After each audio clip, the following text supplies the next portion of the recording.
தமிழர்களின் number 1 choice Tamil matrimony. நிறைய பண்ணிருக்கீங்க, சாதிச்சிருப்பீங்க, நிறைய விஷயங்கள் நல்லது பண்ணி. அப்படி என்னால ஞாபகம் வச்சு என்னால சொல்ல முடியாத காரணம் என்னன்னா, எல்லாத்துமே நான் செய்ய வேண்டிய கடமைன்னு எடுத்து செஞ்சேன். அப்போ சிஎம் சொன்னாரு, ஒரு 10 ஆம்பளை பசங்க பண்ற வேலையை நம்ம கலெக்டர் செய்யறாங்க. ஐ செட் அப்ஜெக்ஷன். எல்லாரும் பயந்து போயிட்டாங்க, ஏன் நான் சிஎம் சொல்றதுக்கு அப்ஜெக்ஷன் சொல்றேன்னு. சினிமால இருந்து ரிட்டையர் ஆனவொன்னு அரசியலுக்கு வரணும்னு பாக்குறாங்க. ஆனா அவங்களுக்கு பப்ளிக்கை பத்தி ஒன்றும் தெரியாது. சினிமால இருந்து அரசியலுக்கு வரவங்க முதல்ல கிரவுண்ட் லெவல்ல ஒரு நல்ல தொடர்பு வச்சுக்கணும். நீங்க சொல்ற மெசேஜாவும் அது அப்பதான் வர முடியும். உனக்கு தெரியுமா டிஸ்ட்ரிக்ட் கலெக்டரா போறதெல்லாம் எவ்வளவு கஷ்டம்னு, அதுவும் சவுத் ஆர்காட்ல போட்டிருக்காங்க, எவ்வளவு மோசமான டிஸ்ட்ரிக்ட்னு தெரியுமா அப்படின்னாரு. நான் சொன்னேன், சார் நீங்க போடுற ஆம்பளை ஆபீசர்ஸ் எல்லாம் மட்டும் ஒழுங்கா வேலையை பார்த்துடுறானுங்களா? எல்லாமே நான் உங்களை சொல்லக்கூடாது, நீங்க எப்படி பாக்குறீங்கன்றத பத்தி எனக்கு கவலை இல்லை, நான் என்ன எப்படி பாக்குறேன்றதுதான் எனக்கு முக்கியம். நீங்க எம்ஜிஆர் அவர்கள்கிட்ட அவருடைய ஆட்சியில, அப்புறம் கலைஞர் மு கருணாநிதி அவர்களோட ஆட்சியில, அப்புறம் செல்வி ஜெயலலிதா அவங்களுடைய ஆட்சியில எல்லா காலகட்டத்திலும் நீங்க ஒர்க் பண்ணிருக்கீங்க. இந்த 3 பேர்கிட்ட இருக்கிற ஸ்பெஷலான விஷயம் என்ன பாக்குறீங்க? சினிமாலேருந்து அப்படியே வந்ததுனால அவங்களுக்கு அதை பத்தி எல்லாம் ஒன்றும் அவ்வளோவா பெருசா தெரியாததுனால இன்னொருத்தர் சொல்ற ஐடியாவை ஏத்துக்க மாட்டாங்க. என்னமோ நம்ம அவங்கள மட்டம் தட்டுறோன்ற ஒரு ஃபீலிங் வந்துடும். அனைவருக்கும் வணக்கம். ரொம்ப மிக முக்கியமான ஒரு ஆளுமை அவங்களதான் நம்ம சந்திக்க வந்திருக்கோம். இன்னைக்கு பெண்கள் பல துறைகள்ல கால் பதிச்சிருக்காங்க, சாதிச்சுட்டு இருக்காங்க. ஆனா 1970கள் காலகட்டத்துல பெண்கள் வெளியில வரதே ஒரு பெரிய விஷயமா இருந்தது. ஆனா அந்த நேரத்திலும் அரசு பொறுப்புகளுக்கு அதுக்கப்புறம் இவங்களுடைய பெயர் அடிபடாத விஷயங்களே இல்லைங்கிற அளவுக்கு எல்லா இடத்திலும் ஆளுமையாக பல விஷயங்களை செஞ்சிருக்காங்க. குறிப்பாக 90கள் காலகட்டத்துல இவங்க அரசியல்ல மிகப்பெரிய பேசுபொருளாகவும் இருந்தாங்க. நம்ம தமிழ்நாட்டுடைய முதல் பெண் கலெக்டர் அவங்க சந்திரலேகா மேம் அவர்களை தான் நம்ம இன்னைக்கு நேர்காணல் செய்ய வந்திருக்கோம். வணக்கம் மேம். ஆனந்த விகடன் நேயர்களுக்கு என்னுடைய தீபாவளி வாழ்த்துக்கள். உங்களுடைய நேர்காணல் அப்படின்னு ரொம்ப ஹாப்பி மேம் எங்க எல்லாருக்குமே. ஏன்னா உங்களெல்லாம் நாங்கள் சின்ன வயசுல பார்த்து பிரமிச்சிருக்கோம். ஒவ்வொரு இதுவும் உங்களை பத்தி நியூஸ், நாங்கள் ஸ்கூல் படிக்கிறப்பெல்லாம் உங்களுடைய நியூஸ் பார்த்துக்கிட்டே இருப்போம். சந்திரலேகா ஐஏஎஸ் இதை பண்ணிட்டாங்க, அந்த விஷயத்த பண்ணியிருக்காங்க அப்படின்னு நியூஸ்லாம் வரும். இன்னைக்கு உங்களை நேர்ல பாக்குறப்ப உண்மையிலே எங்களுக்கு செம்ம ஹாப்பி மேம். எனக்கு உங்களெல்லாம் பாக்குறதுல ரொம்ப சந்தோஷம். நீங்க 1970கள் காலகட்டத்துலதான் நீங்க அரசு துறைக்கு வரீங்களா? 1971 பேட்ச். சூப்பர். அப்ப 1971ல நீங்க முதல்ல இந்த துறைக்கு வரப்போ உங்களுக்கு எப்படி இருந்தது மேம்? நான் இந்த துறைக்கு வரணும்னு தான் வந்திருக்கேன். ஓகே. சில பேரெல்லாம் ஆக்சிடென்டலா வருவாங்க. காலேஜில் படித்தோம், நல்லா மார்க் வாங்கணும், காம்படிட்டிவ் எக்ஸாம் எழுதணும்னு வந்தாங்க. நான் அப்படி இல்லை. நான் சின்ன குழந்தையா இருக்கும்போதே, மேபி ஒரு 5-6 வயசு குழந்தையா இருக்கும்போதே எங்கள் அப்பா அம்மா 2 பேரும் நான் இந்த துறைக்கு வரணும்னு ஆசைப்பட்டாங்க. அதனால் அதுக்கான என்னென்ன நடவடிக்கைகள் எடுக்கணுமோ அதை எடுத்தாங்க. அதனால எனக்கு இது ஆப்ஷனே இல்லை, இதுதான் வரணும், ஐஏஎஸ் தான் அப்படின்னு முடிவு. இல்லை, நான் எங்கள் வீட்ல எல்லாம் ஐஏஎஸ் படிக்கணும்னு படிக்கிறப்ப சொல்லி கொடுப்பாங்க. அப்புறம் ஏதோ ஒரு ஜாபுங்கிற மாதிரி என்னுடைய டீனேஜ்ல வந்துடும். எனக்கு அப்படி இல்லை, இதுல தான் வரணும் அப்படின்னுட்டு. அப்பவே பாத்தீங்கன்னா ஒரு டார்கெட் ஃபிக்ஸ் பண்ணி அதை நீங்க சாதிச்சு காமிச்சிருக்கீங்க. அப்ப இருந்து இப்ப வர ஒரு சாதனை பெண்மணியா தான் இருக்கீங்க. எனக்கு இதுலதான் வரணும்னு எனக்கு ஒரு ஆசை. ஏன்னா எங்க அப்பா எங்க அப்பா ஒரு ஐபிஎஸ் ஆபீசர். அதனால எனக்கு கவர்மெண்ட் துறையில சின்ன வயசுல இருந்தே பழக்கம். அதனால எனக்கு இந்த ஃபீல்டுல தான் வரணும். ஏன்னா ஐஏஎஸ்னா நீங்க நிறைய பேருக்கு நல்லது செய்ய முடியும். அது ஒரு பெரிய, எனக்கு அது ரொம்ப ஈர்த்த விஷயம் இந்த சர்வீஸை பத்தி. டக்குன்னு அங்கிருந்து அப்படியே 2025 வந்துருவோம். நீங்க ஒரு கோலோட இந்த துறைக்கு வந்தீங்க, ஐஏஎஸ் ஆனீங்க. நீங்க நினைச்ச மாதிரி நிறைய நல்ல விஷயங்கள் பண்ண முடிஞ்சது. ஏன்னா எனக்கு நல்ல வாய்ப்புகள் கொடுக்கப்பட்டன. எம்ஜிஆர் அப்போ விமன் எல்லாம் டிஸ்ட்ரிக்ட் கலெக்டர்ஸ் அனுப்ப மாட்டாங்க. விமன் கலெக்டர்ஸ் ஆனா அவங்க எல்லாம் சென்னை நகரத்துக்கு மட்டும்தான் கலெக்டரா இருந்தாங்க. சென்னை கலெக்டருக்கு பவர் கிடையாது. ஏன்னா டெவலப்மெண்ட் ஆக்டிவிட்டிஸ் எல்லாம் கார்பரேஷன் ஆஃப் மெட்ராஸ்ல போயிடும். போலீஸ் பவர்ஸ், மெஜிஸ்டீரியல் பவர்ஸ் எல்லாம் கமிஷனர் ஆஃப் போலீஸ் கிட்ட போயிடும். ஸோ அவங்களுக்கு ரெவென்யூ கலெக்ஷன் அந்த மாதிரி கொஞ்சம் ஏரியாஸ்ல தான் அவங்களுக்கு வேலை இருந்தது. ஆனால் ஒரு டிஸ்ட்ரிக்டில் போகிறதுலாம் கஷ்டம். ஏன்னா ஒரு 24/7 ஜாப். அது லா அண்ட் ஆர்டர் சிச்சுவேஷன் வரும், நிறையா டெவலப்மெண்டல் ஆக்டிவிட்டீஸ் பண்ணணும். அதனால எனக்கு 2 பெரிய மாவட்டங்கள், ஏன்னா தென்னார்காடு மாவட்டம், மதுரை. இன்னைக்கு நான் கலெக்டரா இருந்த தென்னார்காடு மாவட்டம் இன்னைக்கு 3 மாவட்டம் ஆயிடுச்சுன்னு நினைக்கிறேன். அதே மாதிரி நான் கலெக்டரா இருந்த மதுரை மாவட்டம் இன்னைக்கு 3 மாவட்டம் ஆயிடுச்சு. ஸோ கிட்டத்தட்ட 6 மாவட்டங்களுக்கு நான் வந்து ஆட்சித்தலைவரா இருந்தேன்னு சொல்லலாம். அதனால நிறைய நல்லது செய்ய முடிஞ்சது. நிறைய ரொம்ப கஷ்டப்படுற ஜனங்களுக்கெல்லாம் நிறைய ஹெல்ப் பண்ண. உங்களுக்கு இப்பவும் நீங்க சாதிச்சதுல உங்களுக்கு டக்குன்னு இப்ப மனசுல வர்றது என்ன விஷயம்? நிறைய பண்ணிருக்கீங்க, சாதிச்சிருப்பீங்க, நிறைய விஷயங்கள் நல்லது பண்ணி. அப்படி என்னால ஞாபகம் வச்சு என்னால சொல்ல முடியாத காரணம் என்னன்னா, எல்லாத்துமே நான் செய்ய வேண்டிய கடமைன்னு எடுத்து செஞ்சேன். இப்போ நீங்க உங்களோட டியூட்டியா இல்லாம ஏதோ ஒன்று தனியா ஒரு ஃபீல்டு, நான் கிரிக்கெட்ல நான் இப்போ வந்து ஒரு செஞ்சுரி போட்டேன்னா அது எனக்கு ஞாபகம் இருக்கும், ஏன்னா அது என்னோட ஃபீல்டு இல்லை. ஆனா நம்ம ஃபீல்டு ஏன்னா எங்கேயான போகும்போது ஜனங்கள் என்கிட்ட வந்து பேசுவாங்க. அப்ப சொல்லுங்க, மேடம் நீங்க இதை செஞ்சீங்க அதை செஞ்சீங்க, எனக்கு ஞாபகம் இருக்காது, பட் தே வில் ரிமெம்பர். ஏன்னா நீங்க வேற ஒரு இன்டர்வியூ கொடுத்ததை நான் பார்த்தேன். கீழே கமெண்ட்ஸ் படிச்சப்ப நிறைய பேரு உங்களாலதான் நான் இந்த படிப்புக்கு வந்தேன், நீங்க அந்த டைம்ல இதெல்லாம் பண்ணிருக்கீங்கன்ட்டு எனக்கு பேர் ஞாபகம் இல்லை, ஆனா நிறைய பேர் சொன்னதை நான் பார்த்தேன்.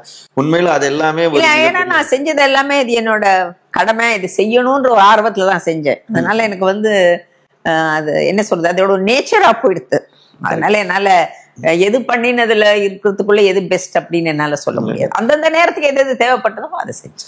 இந்த காலத்துல நிறைய பெண்கள் சாதிச்சு வந்திருக்காங்க, உண்மையிலேயே நல்ல விஷயம். ஆனா இன்னைக்கும் கூட பெண்கள் நிறைய பிரச்சனையும் சந்திச்சுட்டு இருக்காங்க. பெண்கள் மேல அட்டாக்லாம் இருக்கு. ஒரு ஃபீல்டுக்கு அவங்க வந்தாங்கனாலே அதென்ன ஒரு பொண்ணு அப்படின்னு கொஞ்சம் தாழ்த்தி பாக்குறதெல்லாம் இப்பவும் இருக்கு. நீங்க 1971 பேட்ச்ன்னு சொன்னீங்க. அப்ப முதல் வந்தப்ப அப்ப இன்னும் கட்டுப்பட்டித்தனம்லாம் இருக்கும், ஆணாதிக்கெல்லாம் அதிகமா இருந்திருக்கும். ஆனா நீங்க எப்படி சூப்பரா அதுல வந்தீங்க? என்ன தடைகள்லாம் சந்திச்சீங்க அந்த நேரத்துல? இது என்கிட்ட நிறைய பேர் கேட்ட கேள்வி. நான் எந்த தடையுமே ஃபீல் பண்ணல. காரணம் என்ன, நான் வந்து என்னை வளர்க்கப்பட்ட விதம், எனக்கு வந்து 3 தம்பி, நான் ஒரே அக்கா. எங்க அப்பா எப்பவுமே எனக்கு வந்து நான் பெண் குழந்தைன்ற ஒரு எண்ணத்தை என்கிட்ட உருவாக்கவே இல்லை. 4 குழந்தைகள்ன்ற எண்ணத்துலதான் வளர்த்தாரே ஒழிய, அதே மாதிரி தைரியம் இருக்கணும். சின்ன வயசுல இருந்தே நான் வந்து காலேஜ் படிக்க வரும்போது சென்னையில எங்க அப்பா நான் தனியா தான் ட்ரெயின் பிடிச்சு போகணும்னு. அந்த காலத்துலாம் பொம்பளை குழந்தைய வந்து 18 வயசுல எல்லாம் யாரும் அப்பா அம்மா எல்லாம் தனியாலாம் அனுப்ப மாட்டாங்க. எங்க அப்பா சொல்லுவாங்க, ஐஏஎஸ் வரணும்னா நாளைக்கு தனியா தானே போகணும், இப்போயே ட்ரெயினுக்கு நீயே போய் ரயில்வே ஸ்டேஷன்ல போய் நீயே டிக்கெட் எடுத்து நீயே போகணும் அப்படின்னு. அதனால வளர்ந்த விதமே நான் வந்து நான் எந்த நேரத்திலையுமே நான் ஒரு பெண், அதனால நான் வந்து ஒரு டிகிரி மட்டும் இல்லை பயப்படணும் அந்த மாதிரி எண்ணத்துல நான் என்னைக்குமே வளர்க்கப்படலை. அதனால நான் எந்த நேரத்திலையும் அப்படி ஒரு சங்கடத்தை நான் சந்திச்சது கிடையாது. அதனால நான் என்னோட அட்வைஸ் என்னன்னா, பெண்களுக்கு வீட்டுல படிக்க வச்சா கூட அப்பா அம்மாவை தான் நான் குறை சொல்லுவேன். அந்த பொன் குழந்தை மனசுல ஒரு ஃபீலிங் உருவாக்குறாங்க. நீ என்னதான் இருந்தாலும் ஒரு பெண் குழந்தை, அதனால சில கட்டுப்பாடுகள்லாம் உனக்கு இருக்குன்னு சொல்றதுனால அந்த பொண்ணுக்கு உள்ளூர ஒரு பயம் வந்துடுறது. ஏன்னா 4 பேர் தானே சொல்லுவாங்களோ, நான் இதை செய்யக்கூடாதோ, அப்படி வரும்போது அந்த கான்பிடன்ஸ் அவங்களுக்கு இல்லாம போகிறது. இது வந்து பேரண்ட்ஸ் நான் சொல்லுவேன், அந்த பொண்ணு செல்ஃப் கான்பிடன்ஸையும் வளர்த்துக்கணும். எப்ப பார்த்தாலும் நான் பொண்ணு குழந்தை அதனால என்ன சொன்னான்னு சொல்லக்கூடாது. அப்படின்னா அந்த ஃபீல்டுக்குள்ள வரக்கூடாது. நானும் ஒரு உயிர், நானும் சாதிக்க பிறந்தேன், அவ்வளவுதான். என்னால இந்த பையனால பண்ண முடியும்னா அதே வேலையை என்னாலையும் பண்ண முடியும். ஒரு தான் ஐ ரிமெம்பர், நான் சவுத் ஆர்காட் கலெக்டரா இருக்கும்போது ஒரு நாளைக்கு இந்த தமிழ் யூனிவர்சிட்டி திறக்கிறதுக்காக அப்ப சிஎம் இருந்த எம்ஜிஆர் வந்திருந்தாரு. அவர் கூட பண்ருட்டி ராமச்சந்திரன், எஸ்டி சோமசுந்தரம் இவங்கெல்லாம் வந்தாங்க. ஸோ நாங்கள் எல்லாரும் ஒன்றா உட்காந்து தான் லஞ்ச் சாப்பிட்டோம். அப்போ சிஎம் சொன்னாரு, ஒரு 10 ஆம்பளை பசங்க பண்ற வேலையை நம்ம கலெக்டர் செய்யறாங்க. ஐ செட் அப்ஜெக்ஷன். அப்ஜெக்ஷன். எல்லாரும் பயந்து போயிட்டாங்க, ஏன்னா சிஎம் சொல்றதுக்கு அப்ஜெக்ஷன் சொல்றேன்னு. நான் சொன்னேன், அது என்ன 10 ஆம்பளை பசங்க பண்ற வேலையை ஒத்தி பண்றான்னுட்டு. அப்ப நாங்கெல்லாம் மட்டமா, அப்ப நான் 1/6 ஆஃப் த பாய் தானா, நான் ஒத்துக்க மாட்டேன். 10 ஆம்பளை பசங்க வேணும்னா ஒரு பொன் குழந்தை பண்ற மாதிரி வேலை செய்ய முடியலன்னு வேணா சொல்லுங்க. சூப்பர். அப்படின்னு அவருக்கு ரொம்ப பிடிக்கும் அந்த மாதிரி பேசிதான், ரொம்ப அப்ரிஷியேட் பண்ணுவார். பரவாயில்ல, அந்த தட்டி கொடுக்கறது. அதுக்கப்புறம் சிஎம் என்ன சொன்னாரு மேம்? அவர் ரொம்ப அப்ரிஷியேட் பண்ணாரு. எஸ்டி சோமசுந்தரம் தான் சொன்னார், சிஎம் சொன்னார், ஏன் இந்த அம்மா கிட்ட வாய் கொடுத்து மாட்டிக்கிறீங்க அப்படின்னு. அப்ப ஏற்கனவே அவரு ஏதோ அந்த மாதிரி அதனால வந்து அது girls if you come in to a job, அந்த வேலைக்கான தகுதிகளை நீங்க வளர்த்துக்கணும். நீங்க பேசுறப்ப ஒண்ணு புரிஞ்சுக்கிட்டேன். சிஎம் அவர் தமிழ்நாட்டுக்கே முதலமைச்சர் அந்த மதிப்பு நீங்க கொடுக்குறீங்க. அவங்களுக்கான ஒரு அதிகாரியாகவும் மக்களுக்கு நல்ல விஷயங்களை கொண்டு போற ஒரு அதிகாரியாகவும் இருந்திருக்கீங்க.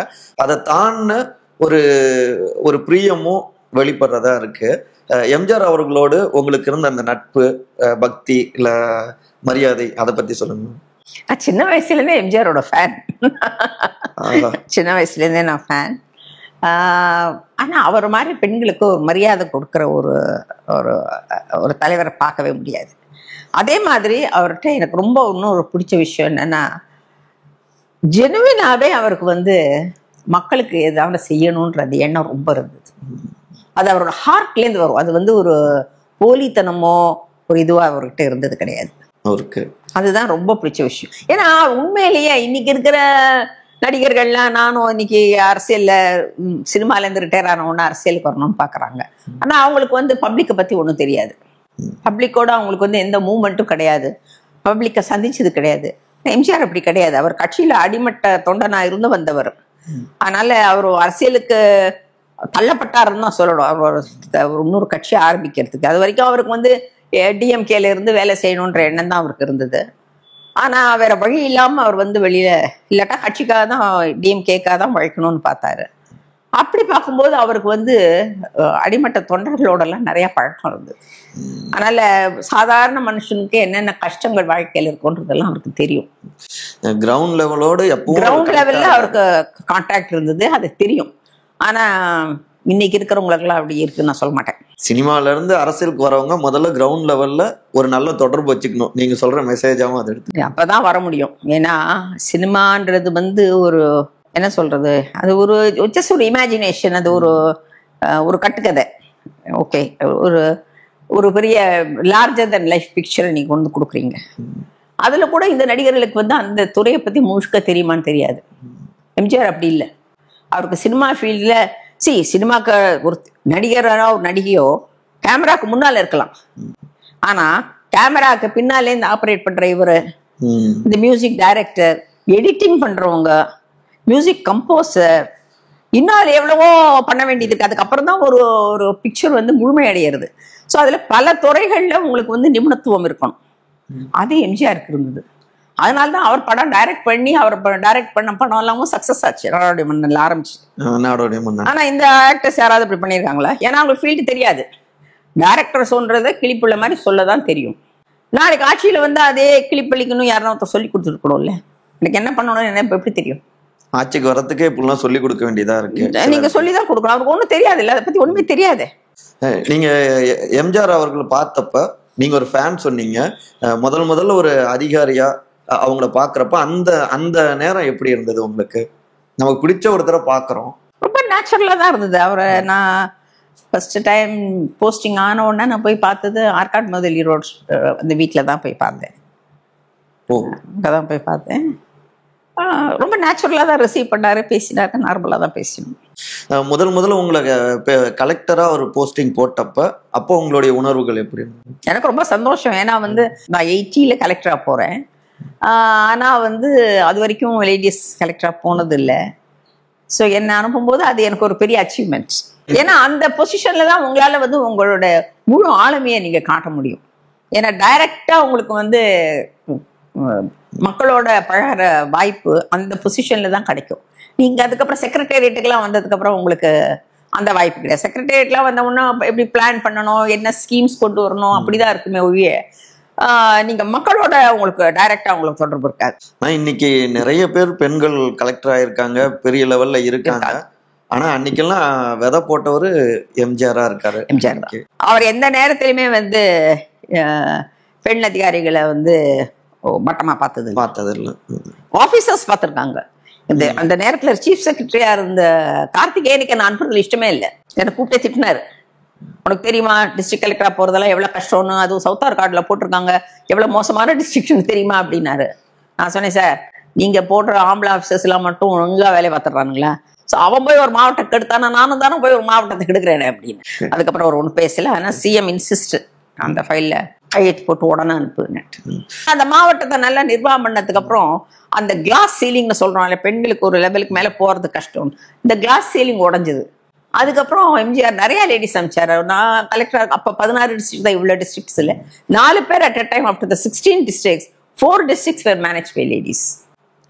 நான் இங்க இருந்தேன், ஷீலா நாயர் திருச்சியில இருந்தாங்க, ஜெயந்தி ஊட்டியில இருந்தாங்க. பெரிய விஷயம் இல்லைங்களா மேம் அதெல்லாம்? ஆமா. ஒரு டிஸ்ட்ரிக்ட் ஒட்டு மொத்தமா நீங்க சொன்னது பார்த்தா ஒவ்வொன்றுமே 3 டிஸ்ட்ரிக்ட் சமம் இப்ப இருக்கிற கணக்குப்படி பார்த்தா.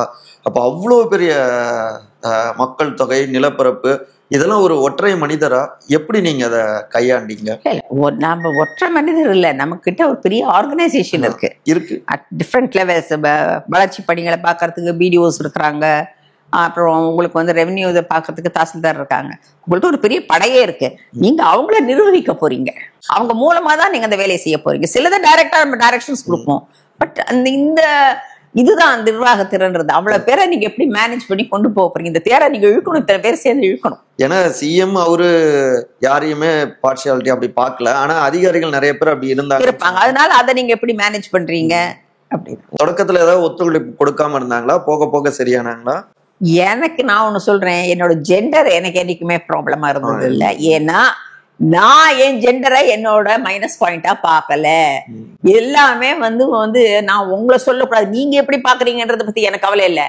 நான் என்ன எப்படி பாக்குறேன்றதுதான் எனக்கு முக்கியம். நான் என்னால எல்லாம் செய்ய முடியும்னு நினைச்சா, நீங்க என்னால செய்ய முடியாதுன்னு எனக்கு என்ன அதை பத்தி கவலை. இல்லாட்டா நீங்க எனக்கு அந்த இம்ப்ரெஷன் கொடுப்பீங்க. நான் உங்களோட ஒப்பீனியனை வாங்குறேன்னா நீங்க அதைதான் நான் அதைதான் ரிஃப்ளெக்ட் பண்ணுவேன். ஓ, நம்ம லேடின்றதுனால நம்மளால பண்ண முடியாது போல இருக்குன்னுட்டு. என்னால எல்லாம் முடியும் நான் நினைச்சா, நீங்க என்ன நினைச்சாலும் அது என்ன ஒன்றும் அஃபெக்ட் பண்ணாது இல்லை. எனக்கு இல்லை, எல்லாருக்குமே இது பொருந்தும். ஆணா இருந்தாலும் சரி, பெண்ணா இருந்தாலும் சரி, நமக்கு நம்ம கிட்ட இந்த என்னால இதை செய்ய முடியும்ன்ற தைரியம், கான்பிடன்ஸ் எங்கிட்ட இருந்து வரணும். இன்னொருத்தர்கிட்ட இருந்து வரக்கூடாது. நம்ம முடிவை நம்ம தான் எடுக்கணும், இன்னொருத்தர்கிட்ட இந்த வெளியில இருந்து வரக்கூடாது. நல்ல மெசேஜ் தான் மேடம் எங்களுக்குமே.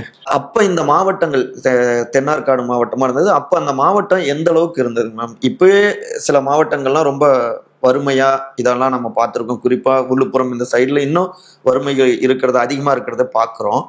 அந்த காலகட்டத்துல எப்படி இருந்தது? உங்களுக்கு போன உடனே அதை எப்படி மாத்தணும் அப்படின்னு நீங்க நினைச்சீங்க? இல்ல, அது வந்து கவர்மெண்ட்லயே ஸ்கீம்ஸ் இருக்கு. நிறைய அரசாங்கத்திலேயே வந்து பல ஸ்கீம்ஸ் இருக்கும். நம்மளா போய் டைரக்டா எனக்கு இவ்வளவு பணம் கொடுங்க, நான் எப்படி செலவு பண்றேன்லாம் சொல்ல முடியாது. அரசாங்கத்துல ஒவ்வொரு திட்டத்துக்கும் உங்க மாவட்டத்துக்கு இந்த வருஷத்துல இவ்வளவு பணம், அதை நம்ம கரெக்டா மக்களுக்கு போய் சேர்றதான்னு பார்க்கணும். வழியில லீக்கேஜ் இருக்கக்கூடாது. இந்த டிஸ்ட்ரிக்ட்டுக்கு இவ்வளவு அமௌண்ட் ஒதுக்கினா அந்த அந்த பணம் வேற எங்கேயும் போகாம கரெக்டா யாருக்கு போய் சேரணுமோ அங்க போய் சேரணும். அதை பாக்குறதுதான் உங்களோட வேலை. இந்த விஷயங்களை கவனிக்கலாம் அப்படின்னு நீங்களும் கவர்மெண்ட்ட சொல்லி இருக்கீங்களா? இந்த ஸ்கீம் இங்க கொண்டு வந்தா இந்த மாதிரி? ஆமா, சில சமயம் கேட்கும் போது நாங்களும் அட்வைஸ் கொடுப்போம். சில சமயம் கலெக்டர்ஸ் கான்ஃபரன்ஸ் இருக்கும், அப்ப கேட்பாங்க இதான, அப்போ ஐடியாஸ் கொடுப்போம். நீங்க கொடுத்த அந்த ஐடியாஸ் ஏத்திருக்காருங்களா அப்ப இருந்த சிஎம்? அது அப்பப்ப சிலதெல்லாம் நடக்கும், பட் ஓவராலா சொல்ல முடியாது. ஓவராலா கவர்மெண்ட்ல செக்ரட்டேரியட்ல தான் அது டிசைட் ஆகும்.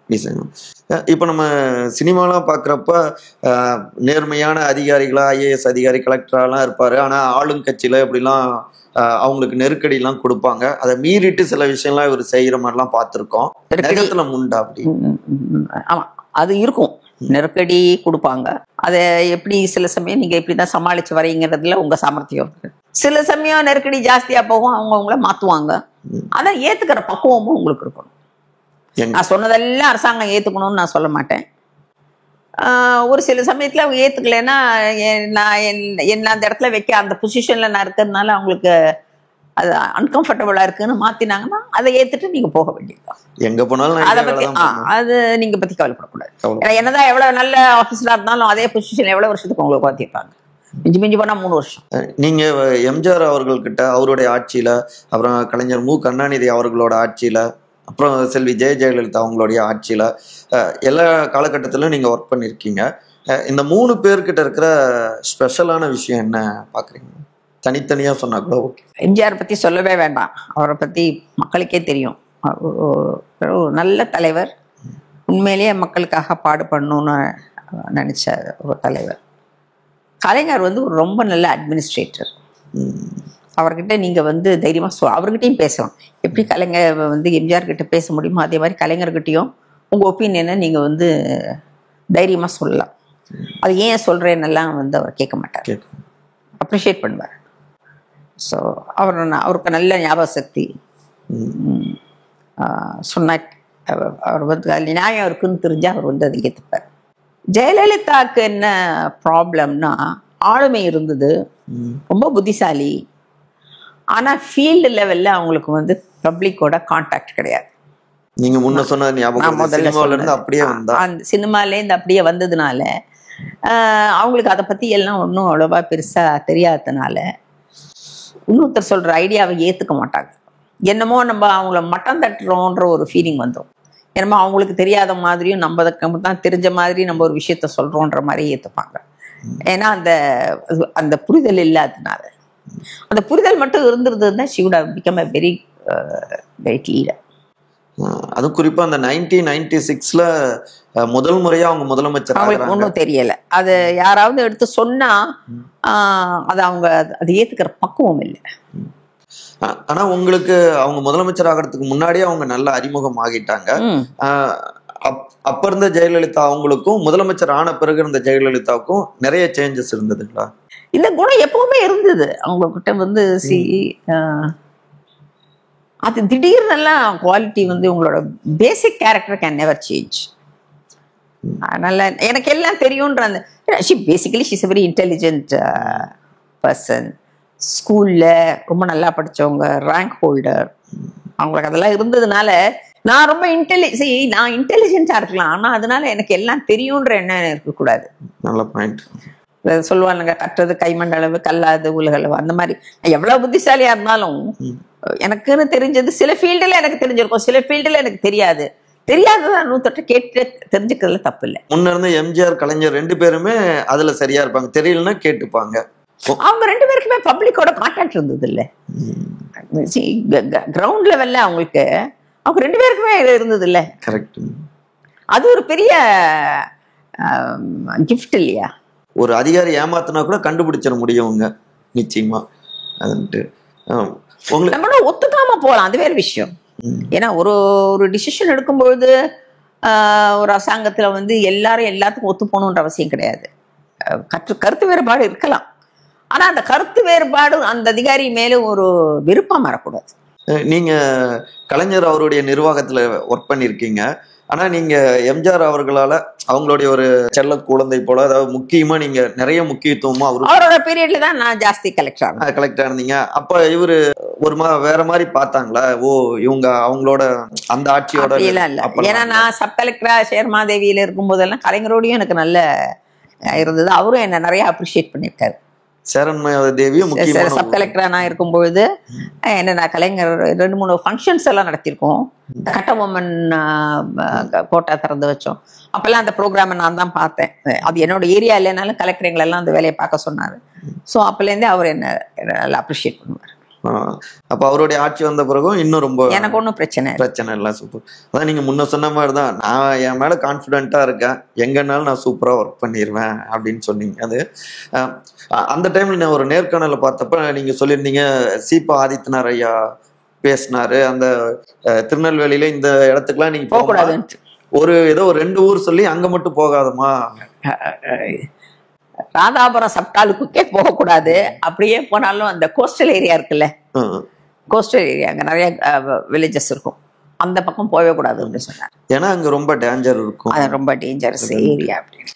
ஆனா பாருங்க, அப்ப இருந்த தலைவர்கள் ஒரு அதிகாரிகளை எந்த அளவுக்கு பத்திரமாவும் பார்த்துட்டாங்க. அதுவும் அவரை வந்து எனக்கு சேர்மாதேவி டிரான்ஸ்ஃபர் ஆனதுன்னு தெரிஞ்ச உடனே நான் செங்கல்பட்டு சப் கலெக்டரா இருந்தேன். அப்போ மினிஸ்டர் ஆஃபீஸ்லேருந்து ஃபோன் வந்தது, அந்த மினிஸ்டர் உங்களை வந்து பார்க்க சொல்கிறாரு. நான் போனேன், என்னடா எதுக்கு கூப்பிடுவாரு, நம்ம இன்னும் சார்ஜே எடுக்கலையே அப்படின்னுட்டு. அப்போ சொன்னார், நான் உனக்கு இந்த மாவட்டத்தை பற்றி உங்களுக்கு சொல்லி கொடுக்கணுமா அப்படின்ட்டு அந்த மேப்பை எடுத்து அந்த மேப்பை போட்டு காமிச்சு, இதுதான் டிஸ்ட்ரிக்ட், இந்த ஏரியாவில் நீ எங்கேனாலும் எப்போனாலும் போகலாம், ஆனால் இந்த ஏரியாவில் வந்து சாயந்தரம் 4 மணிக்கு மேலே நீ இருக்கக்கூடாது. நீங்க முன்ன சொன்ன அந்த கிரவுண்டோட கனெக்ட் ஆனது அப்படின்னு இங்க புரிஞ்சிக்க முடியுது. அதனாலதான் அவங்க அந்த தனிப்பட்ட அக்கறையும், அந்த அக்கறை அது அவருக்கே ஒரு பொன் குழந்தை இருந்தா எப்படி ஒரு அக்கறையோட சொல்லியிருப்பாரோ அந்த மாதிரி ஒரு இதோட பண்ணாரு. அவங்கள மாதிரி தலைவர்கள் இருக்கிறப்ப நம்மளும் இன்னும் பப்ளிக் சர்வீஸ் நல்லா பண்ணலாம் இல்லைங்களா? அப்புறம் ஒரு நாள் அப்படியே அவர் மீறி நான் போயிட்டேன். ஓ, அந்த ஏரியா போயிட்டீங்க. ரொம்ப கோவம். நீங்க போகலனாதான் ஆச்சரியம். அவர் அந்த ஏரியால இன்னும் இருந்தாரு. சரி, மினிஸ்டர் வந்திருக்காரு, ஃபர்ஸ்ட் டைம் போனேன். திட்டி உடனே அவரோட காலையை ஏத்தி அந்த செக்யூரிட்டிய போட்டு கொண்டு போய் இந்த அம்மா கொண்டு போய் சேர்மாதி சப் கலெக்டர் பங்களால விட்டுட்டு வா அப்படின்ட்டாரு. இன்னைக்கு அந்த ஊரெல்லாம் நீங்க பாக்குறப்ப எப்படி இருக்கு? நிறைய சேஞ்சஸ் ஆயிடுச்சுங்களா, இல்ல இன்னமும் கொஞ்சம் அப்படிதான் இருக்கு? டெவலப் ஆயிருக்கு, ஆனா இன்னும் கொஞ்சம் ஆகலாம். இன்னும் கொஞ்சம் ஆகலாம். இன்னும் ஃபுல்லா ஆயிருக்குன்னு நான் சொல்ல மாட்டேன். கடற்கரை பகுதியெல்லாம் இன்னும் அப்படியே தான் இருக்கு. ஊரி அந்த மாதிரி ஏரியாலாம் இன்னும் அப்படிதான் இருக்கு. கவனம் எடுத்துக்கணும். கடற்கரையோரம் இருக்கிற பகுதிகளில் நம்ம கடற்கரை மட்டும் இல்ல, எல்லா ஏரியாலையுமே நம்ம எடுக்கணும். இப்போ இன்னைக்கு பொதுவா என்ன ஆயிடுச்சுன்னா, ஜனங்கள்கிட்ட வந்து இப்போ ஒரு சோம்பேறித்தனம் வந்துட்டு. நிறைய இந்த அப்பெல்லாம் இந்த இலவச திட்டங்கள்லாம் இல்லை. இந்த நிறைய இலவச திட்டங்கள் வந்ததுக்கு அப்புறம் மக்களுக்கு உழைக்கணும்ன்ற ஒரு எண்ணம் இல்லாம போயிடுது. இப்ப பாருங்க, இன்னைக்கே நீங்க ஒண்ணுமே வேணாம், டி நகர் ஆகட்டும், இந்த சாந்தோ மயிரோட எடுத்து பாருங்க, வரிசையா நிறைய கடை இருக்கும். கடையில எல்லாத்தையும் ஒரு போர்டு இருக்கும், வேலைக்கு ஆட்கள் தேவைன்னு. பார்த்துருக்கீங்களா? பார்த்துருக்கேன். மாசக்கணக்கா இருக்கு அந்த போர்டு. யாரும் வேலை செய்ய வரதுக்கு ரெடியா இல்லை. எல்லாருக்கும் வந்து என்னன்னா தன் தகுதிக்கு மீறிய வேலை வேணும்னு நினைக்கிறாங்க. 10ஆம் கிளாஸ் ஃபெயில் ஆயிட்டு நான் இன்ஃபோசிஸ் சேர்மன் ஆகணும்னு பார்த்தா முடியுமா? அதுதான் இன்னைக்கு இளைஞர்களுக்கு உழைக்கணுன்ற எண்ணம் இல்லாதனாலதான் மாவட்டங்கள் ஏன் டெவலப் ஆகலைன்னா, எவ்வளவு போனா நீங்க கொண்டு போய் அந்த மாவட்டத்துல செலவு பண்ணாலும் அங்க உங்களுக்கு உழைக்கிறதுக்கு ஆள் இல்லைன்னா அதுக்கு எப்படி வேலை? அங்க அந்த மாவட்டம் எப்படி வளரும்? ஆனா பள்ளிக்கூடம் படிச்சா ஒழுங்கா படிக்கணும், ஒரு நல்ல வேலைக்கு போகணும், அந்த மாதிரி ஐடியாவே இல்லை. நான் இன்னைக்கு பாக்குறேன், இன்ஜினியர்ஸுக்கு படிக்கிறாங்க, ஆனா வந்து ஐடி கம்பெனில வேலை பார்க்க எனக்கு இஷ்டம் இல்லை, எனக்கு கவர்மெண்ட் வேலை தான் வேணும். சாதாரண கவர்மெண்ட் வேலையா இருந்தா கூட போகும். அப்ப எதுக்கு 5 வருஷம் இன்ஜினியரிங் படிச்சு? ஆனா நீங்க மற்ற மாநிலங்களை விட நம்முடைய தமிழ்நாடு நிறைய விஷயத்துல வளர்ந்துருக்கு அப்படின்னு இப்ப பேசுறோம் இல்லைங்களா? நல்லா வளர்ந்தும் இருக்கு. சில மாநிலங்களை விட வளர்ந்துருக்கும், சில மாநிலங்கள் அளவுக்கு வளரல, ரெண்டும் இருக்கு. சசிகலாவை பத்தி நிறைய தப்பான ஒப்பீனியன் கிரியேட் ஆயிருக்கு. அது உண்மை இல்லை. புகார் வைக்கிற அந்த எடப்பாடி பழனிசாமி அன்னைக்கே போய் காலில் விழுந்து போஸ்டிங் வாங்கினேன். அது சசிகலா போட்ட பிச்சை தானே. ஒரு வீட்டுல ஒரு துக்கம் நடந்திருக்குன்னா நம்ம தானே அந்த வீட்டுக்கு போய் துக்கம் விசாரிப்போம். அந்த வீட்டுக்காரங்களை வரவழைச்சு நீங்க துக்கம் விசாரிப்பீங்களா உங்க வீட்டுக்கு? எப்பவுமே வந்து மற்றவங்க சொல்றதுக்கு நீ ரியாக்ட் பண்ணக்கூடாது. அப்படின்னா you are under there control.